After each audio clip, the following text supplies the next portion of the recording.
Google a lancé un nouveau modèle d'édition d'images appelé Nano Banana dans l'application Gemini et tout le monde est sous le choc. Mais comme d'habitude, prenons un peu de recul pour analyser ce qu'il vaut réellement et voir à quel point il peut être efficace dans un workflow architectural. Salut, moi c'est Anselme Mamoussofoli, modeleur BIM et illustrateur. Sur cette chaîne, on redécouvre ensemble le monde du BIM et du design à l'aide de l'intelligence artificielle. Si vous êtes nouveau ou nouvelle sur cette chaîne, n'hésitez pas, il y a 4 actions à faire. Première action, commencez par vous abonner parce que c'est comme ça qu'on va grandir ensemble. Mettez un like et cela va nous amener à avoir plus d'impact et l'algorithme de YouTube va recommander la vidéo à d'autres personnes. Ensuite, partagez autour de vous pour aider d'autres personnes à progresser dans le domaine et surtout, abonnez-vous à la chaîne WhatsApp ou ma newsletter et mes différents réseaux pour recevoir des contenus de qualité comme celui-ci que je partage avec vous régulièrement. Vous avez réalisé les actions, alors c'est parti pour cette vidéo. Bon retour à toi et bienvenue à nouveau dans la vidéo. Nano Banana agit presque comme un assistant de conception. À partir d'une simple image ou d'un croquis, vous pouvez itérer et développer un concept complet. Pour ce premier exemple, commençons avec ce simple croquis. Il s'agit du diagramme conceptuel d'un projet que je nomme X. À partir de cette image, donc, nous allons créer toute une présentation conceptuelle. Donc je prends l'option de Nano Banana pour la création des images. Ensuite, le mode de raisonnement 3 Pro de Gemini 3 Pro. Ensuite, je vais coller l'image que je viens de copier. J'ajoute le prompt pour lui demander de me générer une image de l'intérieur du rôle du bâtiment à plusieurs niveaux en utilisant cette image comme référence. Petit disclaimer, vous aurez tous les prompts utilisés dans cette vidéo résumés dans un document que je vous enverrai à la fin. Alors, restez-y, regardez la vidéo attentivement, suivez, puis vous pourrez utiliser ces prompts pour vous exercer plus tard. Je termine d'écrire le prompt, ensuite j'appuie sur Entrée et j'attends tout simplement la magie opérer. Et donc voilà le premier résultat. Je peux aller encore un peu plus loin en lui demandant de rendre l'image plus futuriste, d'accord, et d'ajouter des assises ou un peu plus de la lumière.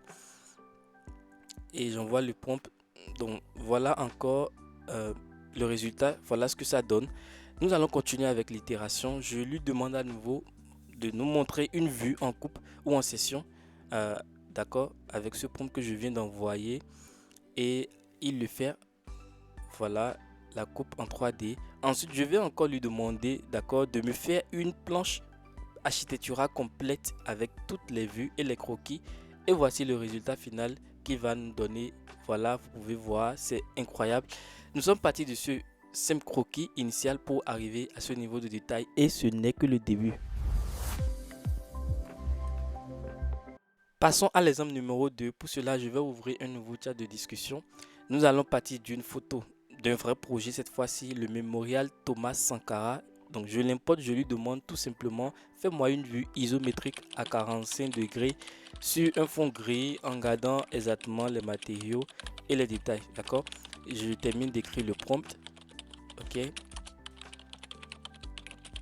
J'ajoute tous les détails dont j'ai besoin et une fois encore vous aurez tous les prompts à la fin de cette vidéo. Donc j'appuie sur entrée et j'attends que l'image soit générée. Donc voilà, c'est fait. J'ai ici un petit problème. L'IA n'a pas pu détecter la couverture exacte du bâtiment en partie supérieure. Donc nous allons ignorer cela pour l'instant et continuer à itérer différemment. Je lui demande maintenant de nous donner une coupe 3D dans un style croquis d'architecte avec les hachures, les traits épais et les annotations. Donc l'objectif est d'obtenir ce style graphique. Si je lui avais donné une photo plus claire et plus concise, il aurait pu détecter la forme du toit depuis le début, d'accord. Donc je mets le prompt, je termine de lui donner le prompt. Ensuite j'appuie sur entrée, d'accord, et on attend que l'image soit générée par Gemini. Ok, on attend encore un tout petit peu et voilà le résultat. Voilà le résultat. Je ne suis pas satisfait. Je vais donc essayer de reprendre le prompt en anglais pour voir si le résultat est différent parce que c'est vraiment pas ce à quoi je m'attendais. Je relance donc et nous allons patienter quelques minutes, le temps de voir ce que ça va générer. Ok, parfait. Là, je crois que ce résultat est plutôt satisfaisant. C'est beaucoup plus bon. Et attention, actuellement toutes les annotations sont en anglais, donc je lui demande de me transcrire le tout en français, d'accord. Et on attend que ça se génère, voilà. Et c'est ce qu'il vient de faire. Vous pouvez constater avec moi que la ligne de coupe et toutes les légendes sont désormais en français comparativement à la version précédente. Et c'est juste incroyable ce que l'IA peut arriver à faire en un gain de temps. Et pour les plus curieux, en plus du PDF gratuit qui accompagne cette vidéo, je vous propose cet atelier 100% avec l'IA qui vous détaille toutes les connaissances et ressources nécessaires pour mettre en place un workflow et profiter pleinement de l'alternative qu'offre Nano Banana pour créer des rendus 3D de vos projets architecturaux sur Archicad, sur AutoCAD ou encore Revit. Vous pouvez retrouver le lien dans la description de cette vidéo ou dans les commentaires épinglés juste en dessous. Passons donc à l'exemple numéro 3 et ouvrons un nouveau chat de discussion avec Gemini. N'oubliez pas d'activer l'option créer des images de Nano Banana et le mode de raisonnement. Cette fois-ci, nous allons partir d'un simple plan 2D comme celui-ci. Donc je copie le plan et je viens sur Gemini, je colle et je demande d'appliquer, j'écris un prompt pour lui demander d'appliquer des textures et de transformer ce plan en un plan d'aménagement 3D. D'accord? C'est ce que je lui écris, juste ce petit prompt, et on attend que ça se charge. Gemini est en train de créer l'image, il est en train de générer le plan. D'accord, vous voyez le résultat est incroyable. Waouh, c'est hallucinant. Je ne sais pas si vous réalisez l'avancement de l'intelligence artificielle, surtout du côté du design. Donc pour continuer, je pourrais lui demander de réaménager l'espace ou de changer les matériaux, mais là je vais lui demander de me faire une vue avant-après sous forme de miniature du plan. D'accord, et on va encore lancer, on appuie sur entrée. On attend que ça donne le résultat. Voilà ce qu'il a produit, mais je ne suis pas satisfait. Nous allons donc relancer la requête. Je renvoie l'image sans rien changer. D'accord, j'espère que cette fois-ci nous aurons le bon résultat. On attend pour que le résultat soit généré. On attend encore un peu. Parfois ça peut prendre du temps. D'accord, il y a aussi la connexion qui joue, mais là je crois que c'est déjà bon. Ça devait être bon, on va voir. Voilà, donc c'est bon, vous pouvez voir qu'il a créé une vue avant après. Nous sommes partis de ce plan 2D, d'accord, ce simple plan 2D. Nous lui avons demandé d'appliquer des textures puis de nous donner cette vue comparative, et c'est incroyable et super pratique pour tester rapidement des variantes d'un même plan.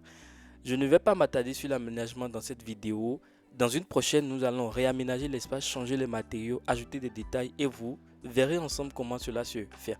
Donc voilà, je suis satisfait de ce résultat. Je lui dis merci et nous allons continuer avec la suite. Alors pour finir, nous allons partir sur l'exemple numéro 4, un petit bonus. Je pars juste de la photo de ce jardin que j'ai trouvé sur internet. Je la copie sur le chat. Ensuite, je prends l'option créer des images, le mode de raisonnement 3 Pro. D'accord, je lui donne le prompt pour lui demander de transformer ce jardin en un jardin de luxe pour que la valeur perçue soit beaucoup plus haute. D'accord, donc je mets le prompt, j'écris le prompt et ensuite nous allons appuyer sur entrée pour permettre à l'IA de démarrer la génération de la vidéo. Voilà, on attend encore que ça charge l'image. Voilà, super, vous pouvez voir le premier exemple qui est juste incroyable. Il a pu ajouter des détails au jardin sans modifier le bâtiment, ce qui est un point très important lorsque vous êtes en train de faire des générations d'images, surtout du côté du design. Donc je vais encore lui demander de me donner une version de nuit, d'accord, d'ajouter des personnages. Voilà, il a d'abord ajouté les personnages sur cette vue là. Donc je vais reprendre, d'accord, je vais lui demander de me donner une version de nuit de cette image là.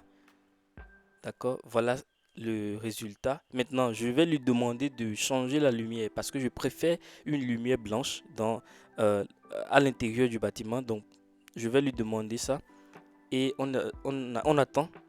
Donc, on attend qu'il génère cette nouvelle version. Et là, c'est pas mal déjà. Maintenant, pour aller un peu plus loin, encore une fois, je lui demande de me donner une vue de dessus de cette villa, une top view, d'accord. Et on va voir la magie opérer. C'est incroyable, c'est hallucinant de voir à quel point l'IA arrive à comprendre ce que je lui demande à chaque fois.